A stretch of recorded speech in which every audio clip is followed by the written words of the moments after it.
2012 সালের 9 ডিসেম্বর ঢাকায় চলছিল তৎকালীন সরকার বিরোধী আন্দোলন।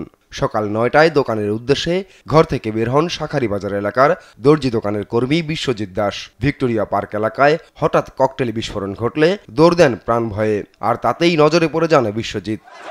জগন্নাথ বিশ্ববিদ্যালয় ও কবি নজরুল কলেজের ছাত্রলীগের অস্ত্রধারীরা হামলে পড়ে তার উপর। প্রকাশ্য দিবালোকে একের পর এক তার শরীরে বসাতে থাকে চাপাতির কোপ। দৌড়ে একটি ক্লিনিকে আশ্রয় নিলে সেখানেও পিছু নেয় হামলাকারীরা। কিছুই বুঝে উঠতে না পারা বিশ্বজিতের আমি শিবির না, আমি হিন্দু, প্রয়োজনে প্যান্ট খুলে দেখেন এমন আত্মচিৎকারেও থামেনি ছাত্রলীগ কর্মীদের চাপাতি।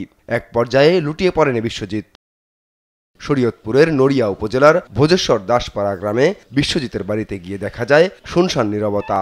এক যুগ পেরিয়ে গেলেও এই নৃশংস হত্যাকাণ্ডের বিচার পায়নি বিশ্বজিতের পরিবার। হয়েছে প্রহসন। নিম্ন আদালতে মৃত্যুদণ্ড পাওয়া আসামিরাও উচ্চ আদালতে গিয়ে পেয়ে গেছেন খালাস।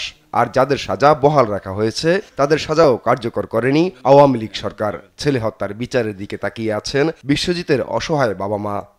বিশ্বজিতের বিচার চাই। 12 বছর হয়ে গেল, বিচার তো পাইলাম না। এক যুগ পার গেছে, মৃত্যুদণ্ডপ্রাপ্ত আসামিরাও জামিনে বেরিয়ে গেছে গা উনি, আমি আর বিচার পাইলাম না। ওখানে আমার একটা চাহিদার দাবি, এই সরকার আইছে যে বর্তমান সরকার যদি আমার পোলার এই হত্যাকাণ্ডের বিচার করে, তাইলে আমি মরিয়া গেলেও আমার আত্মা শান্তি পাবে।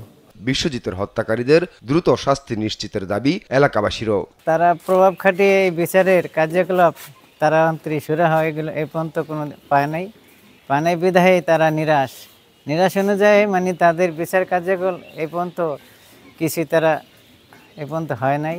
তার বিচারটা যেন সুন্দর সুষ্ঠু মতন হয়, এই জন্য তথা আমরা ভোজেশ্বরবাসী তথা মুর্শিদার লোকজন তার সুষ্ঠু বিচার এই সরকারের কাছে আমরা আবেদন করছি। শিক্ষক হিসাবে চাচ্ছে ওর জানি নিখুঁতভাবে বিচার হয়, যারা ওকে নিরীহ ছেলেটাকে যারা হত্যা করছে বা করছে, এটা জানি সঠিক সুন্দরভাবে যাচাই হয়, বিচার হয়। মৃত্যুর আগে এখন বিশ্বজিতের বাবা মায়ের একটাই আকাঙ্ক্ষা, ছেলে হত্যার বিচার দেখতে চান তারা। নিউজ ডেস্ক, দেশ টিভি।